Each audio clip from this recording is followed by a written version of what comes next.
China has been working very hard over the past few years to become more competitive internationally, not to just be a consumer of industrial metals and the manufacturer of the world, but to become a serious competitor in international finance and the power structure.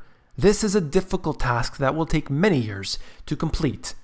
You came here for the truth, so let me unveil that for you. Today, we're going to look at China. Let's begin. I covered this recently, but found some additional information, perhaps clarification, on the whole issue. It was said that this was a rumor, that this was false, that there was only a single source, but now there's some more information. So look at this. China is expected shortly to launch a crude oil futures contract priced in yuan and convertible into gold, in what analysts say could be a game changer for the industry. Right now, we have the US dollar hegemony, the monopoly, the reserve currency. Everything is priced in US dollars. Now, we have seen currency swap agreements that have been taking place with China to go away from the US dollar, at least for a small percentage of the trade that goes on.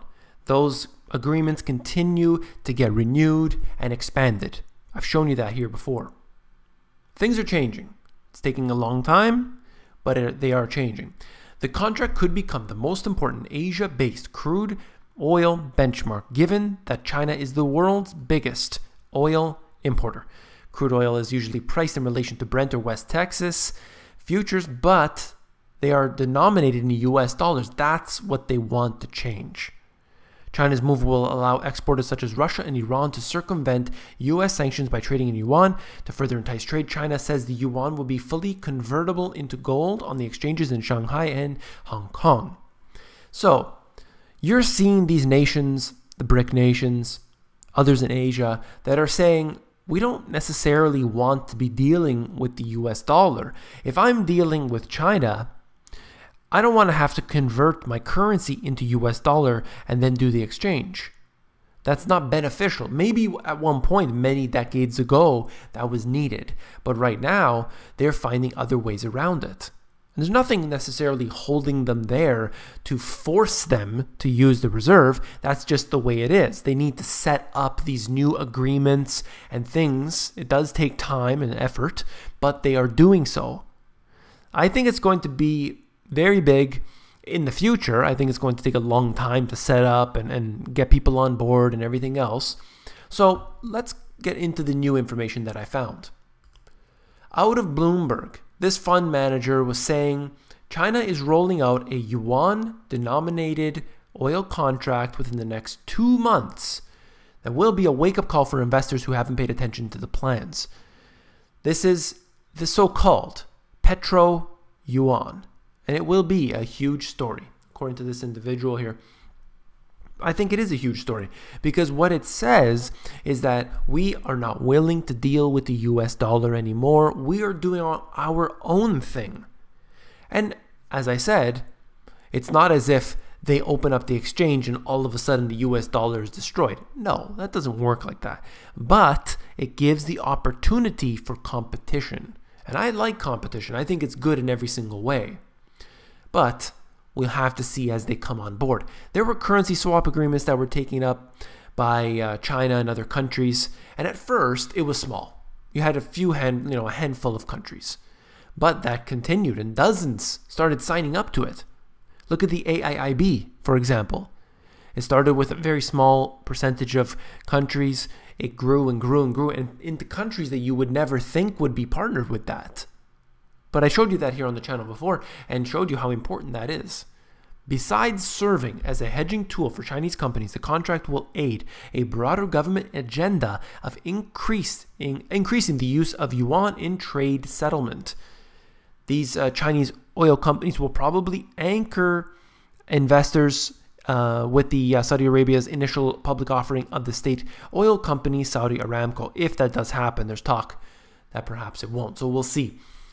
Regardless, I think it's beneficial to have competition. I don't care where the competition comes from. I just like to see that. I don't like hegemony. I don't like that sort of kingship that's had. And when you have a competition, perhaps you'll get better prices. Perhaps you'll get less corruption. Who knows?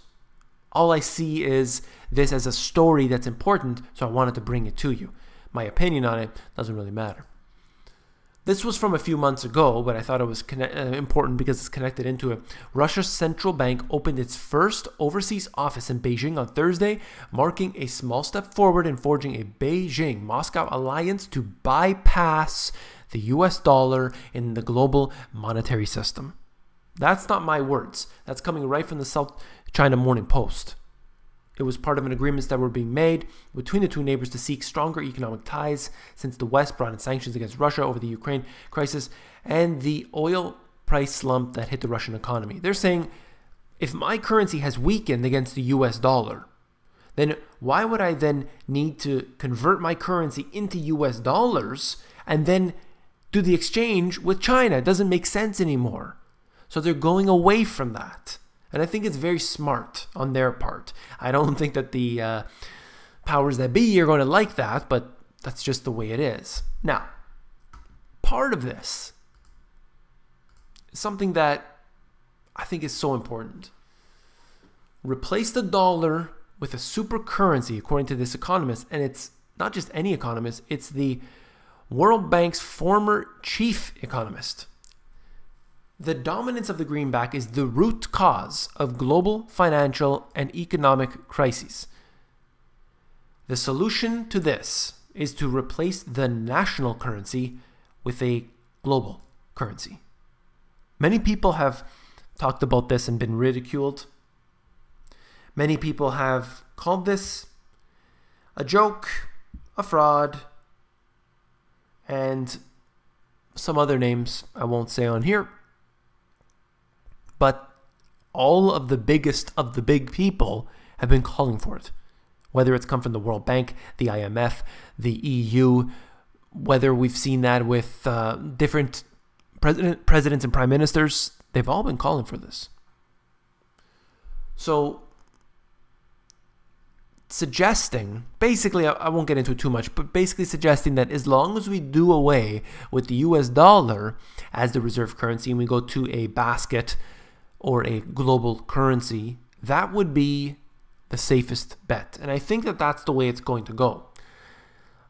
I am not in favor of having the US necessarily be in control of anything, but at the same time, I don't want a global system. That's actually worse. I think that the free market should decide. That's the way it should be, but of course that never happens.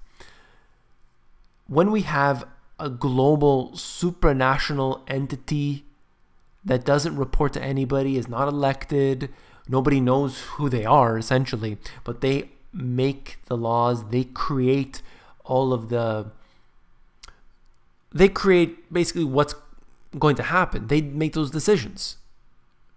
And they're not accountable to the citizens. That's a bad idea. That's much worse. Much worse.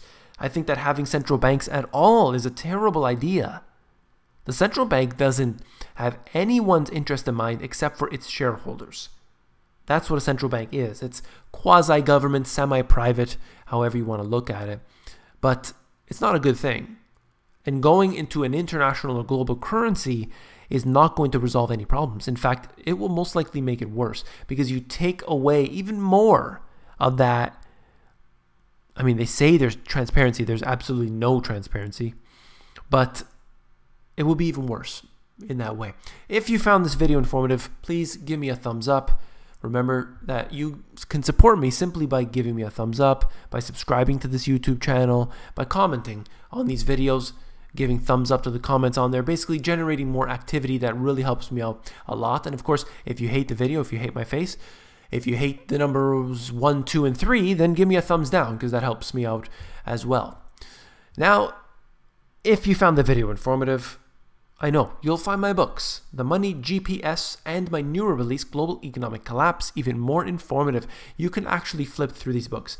If you go over to Amazon, they have a look inside feature that will allow you to flip through the pages of these books to see if you like them. Links are in the description below. Take care.